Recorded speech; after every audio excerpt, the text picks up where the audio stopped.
The race is over and Pittsburghers have chosen their next mayor. Thanks for joining us on your election night at 11 o'clock. I'm Kristen Powers. And I'm Mike Clark. Pittsburghers electing Democrat Cory O'Connor to serve the Steel City, just as his father, Mayor Bob O'Connor, did 20 years ago.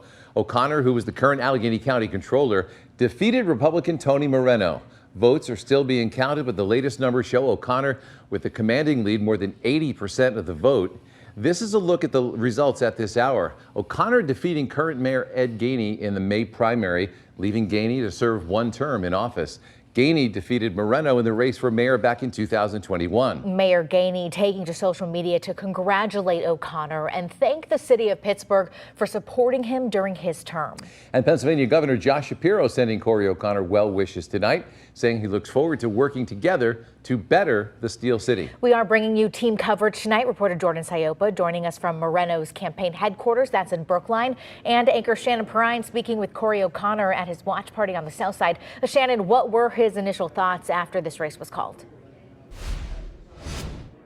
Yeah, there was a celebration here for sure, Kristen, and the party is wrapped up now because this race was called so early. But Cory O'Connor spent some time here, hours actually, just being congratulated by friends and supporters. You know, for years, Pittsburghers asked Cory O'Connor when was he going to run for mayor. He told me tonight it's all about timing. And we'll tell you that Democrats have a 5-1 advantage over Republicans in Pittsburgh.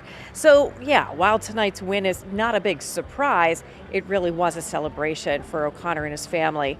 The mayor-elect was joined on stage by his wife, Katie, as well as his brother and his sister.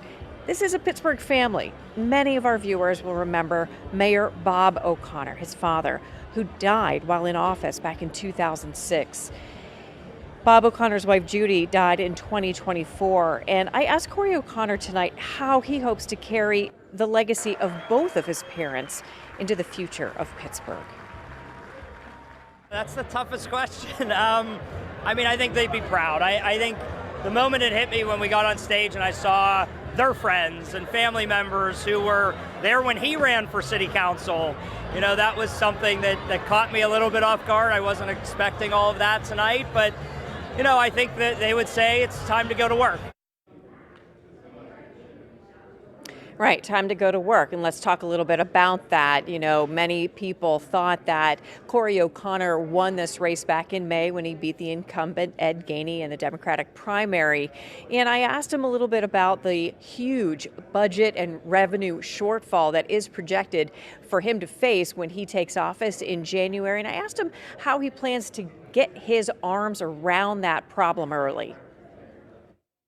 I think it's great that, you know, the mayor is going to open up the office in the next couple of days, which I think is helpful. So, you know, our team will go in and, you know, I think some of my staff from the controller's office coming over who do audits, who look at budgets, are going to be very helpful. And then also talk to the city controller about, you know, what she's thrown the red flag up on a number of things. How do we make that work?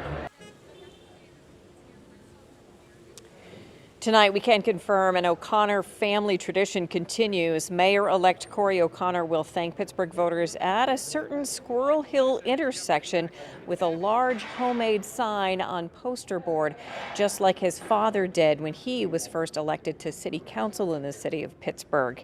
So I will tell you that the 62nd mayor of Pittsburgh has been elected, and it is Cory O'Connor. Reporting live on the south side, I'm Shannon Perrine, Pittsburgh's Action News 4. Back to you. Shannon, thank you. We also want to turn our attention now to the other side of the aisle. Republican mayoral candidate Tony Moreno conceding earlier tonight. Let's send things out to Jordan Sayopa. Jordan, you were with the Moreno campaign all night. You were with him. What are his thoughts after today's results? Yeah, Kristen, Mike. Well, Tony Moreno is ending this election night with a phone call to his opponent, Cory O'Connor. He left a voicemail congratulating him and wishing him all the best. Now, tonight's results, not the outcome this watch party was hoping for, but you could still feel the gratitude and support throughout the room. Moreno had this message to his supporters. People in communities, I want you to stay positive. Out there in the city of Pittsburgh, I know we're getting our butts kicked, but if you stay strong and you keep holding people accountable and you keep doing what we're doing now, they're going to feel it. They're going to have to change.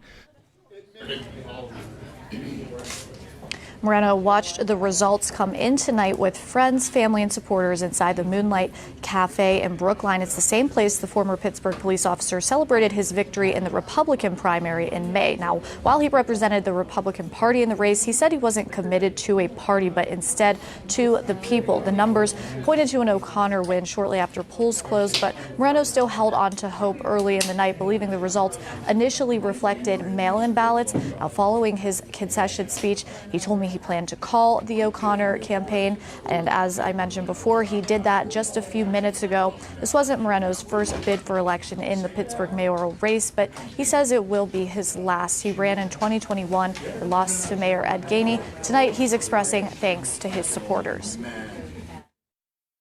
It's hard to go to them and ask them to do it again.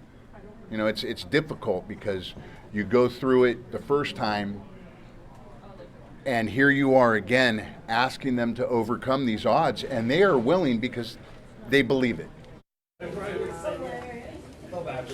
Now, Moreno says he doesn't see himself continuing on in politics. He says he and his wife plan to continue working on mental health training for frontline workers.